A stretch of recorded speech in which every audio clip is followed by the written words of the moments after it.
Hi, welcome back to Ahead of the Curve, the Scoliosis Experience. I'm your host, Dr. Megan Teed. Thank you for tuning in today. We're going to be talking about how to manage your scoliosis if you have a very physically demanding job. I've worked with firefighters. I have worked with people who are police officers, and they are always on the go. So not only is their sleep interrupted, but when they are actually working, they're under a lot of weight with the equipment that they're wearing, and they have a very high demand, high load placed on their spine. So I have 3 pieces of advice that I'd like to give you if this is you, if you identify with having a very physically demanding job and you're wondering, okay, how is it that I should be managing my scoliosis? My tip number 1 is to make sure that you're training for your job. So what does that look like? Understanding the physical demands of your job. How heavy are you required to lift on a daily basis? And then make sure that you are building out a strength training program that mirrors the demands of your job. So if you're having to lift 50 pounds, 100 pounds, what way are you having to lift it? Are you having to carry it on your back? Are you having to carry it in your arms? Are you lifting it with another person? So working possibly with a strength and conditioning coach, with a physical therapist, a scoliosis specialist would be even better if you can find one, and having them help you build out a program that looks like the demands of your job. So if you're going about your life and you are doing a lot of cardio, so like running and cycling, and then you're going to your job and having to lift really heavy, and you haven't prepared your body to endure the demands of that load that you're putting yourself under, that's when you get injured. So making sure that that is taken care of is your priority. That's number 1. Now, my number 2 suggestion is making sure that you are learning some restorative exercises or restorative positions. Elongation using the pull-up bar, those are wonderful restorative kind of quick things that you can turn to in order to reset and rebalance your spine. Laying on your back with your legs propped up onto a chair and laying there for a period of time, maybe even using your scolio wedges to help derotate in that position, doing some diaphragmatic breathing while you're there. So not only is that restorative for your musculoskeletal system, it's also restorative for your lymphatic system. So if you are on your feet all day long, everything is pulling towards the feet throughout the day. So laying on your back, having your legs propped up, it helps to flush all the toxins back towards your lymph nodes all throughout the body. And most of them are actually located up within the head and the neck. So getting yourself in some form of an inversion, not an inversion table. If you look back, I have another episode about my thoughts on inversion tables, but they are not the greatest for scoliosis. Spoiler alert. So some form of an inversion, whether that's laying with your feet up onto a chair or laying with a pillow underneath of your hips, that's also another form of an inversion.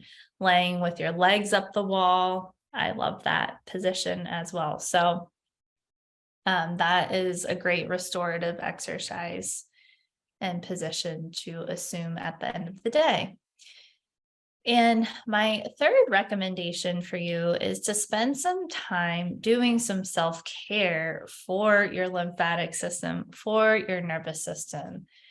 And what does that look like? So, one way is doing something called dry brushing. So, this is important for that lymphatic system.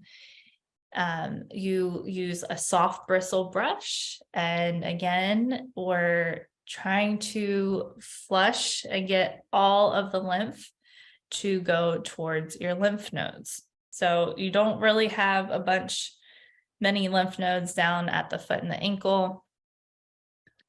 So there's a very specific technique that you go through. There are YouTube tutorials you can look up to follow along with. A lot of people who specialize in the treatment of cancer have a lot of good tutorials on some dry brushing techniques that are effective. So how are you going to feel after you've done that? So after you have completed that dry brushing, you will have more energy, your digestion will improve. So you're getting the toxins to flow through the body instead of getting congested throughout the body. And that's what makes you tired. That's what makes you feel fatigued and kind of weighed down. So we tend to, as physical therapists, I know that I tend to do this, really focus on the musculoskeletal system, but ignore and really not give enough sufficient attention to the other systems of the body. So the lymphatic system is one, the nervous system is another one. When you have a very high demand placed on you on a daily basis, your nervous system likely is getting overloaded. So we tend to live in a state of fight or flight when we're in that mode of go, go, go, go, go all the time. Making sure that you're spending some time doing some diaphragmatic breathing. There's some really simple ways that you can reset your nervous system in a moment. So one of those ways, and I'm just going to share it with you now, is a type of breathing that I used from the Huberman lab. I think I'm saying it right. I never remember. Andrew Huberman is a doctor that works out of Stanford, and he has his own podcast. It's very interesting. I've learned a ton from him, but he talks about this very simple way of breathing, and it helps give you a very quick nervous system reset so that you switch from being in a state of fight or flight into a parasympathetic, into a calm, into a relaxed state. And the way that you do that, it is very fast. So you inhale quickly through the nose twice, and then you exhale like a sigh through the mouth once, and you repeat that 4 times. So you sniff,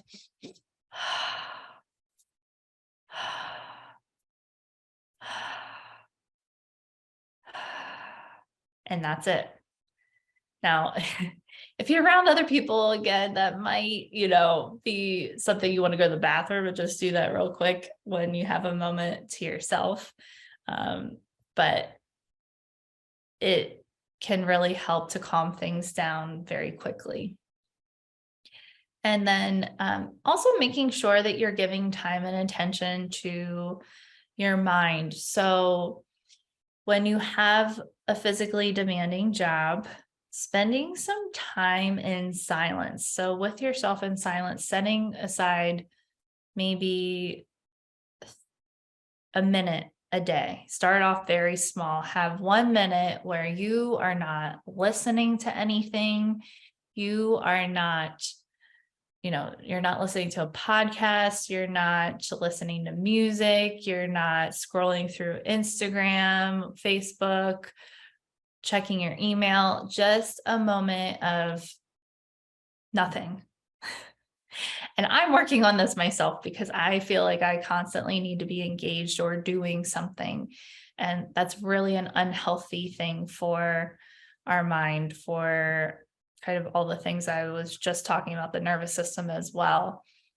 And then trying to build your way up over time to maybe 5 minutes a day and then a little bit longer.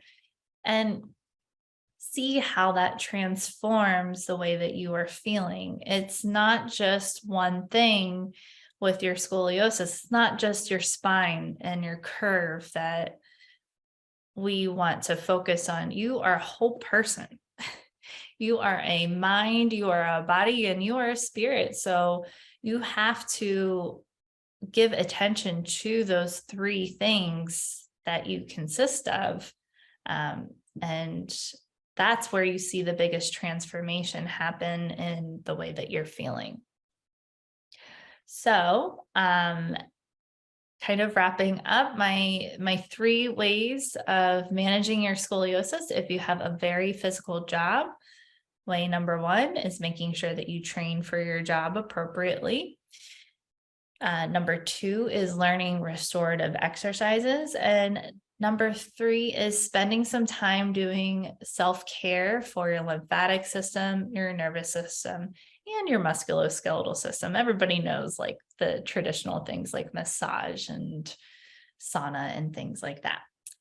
I hope that you found this episode helpful. If you liked it, make sure that you give me a star rating, and you're subscribed to this podcast so you can find out when new episodes have come out.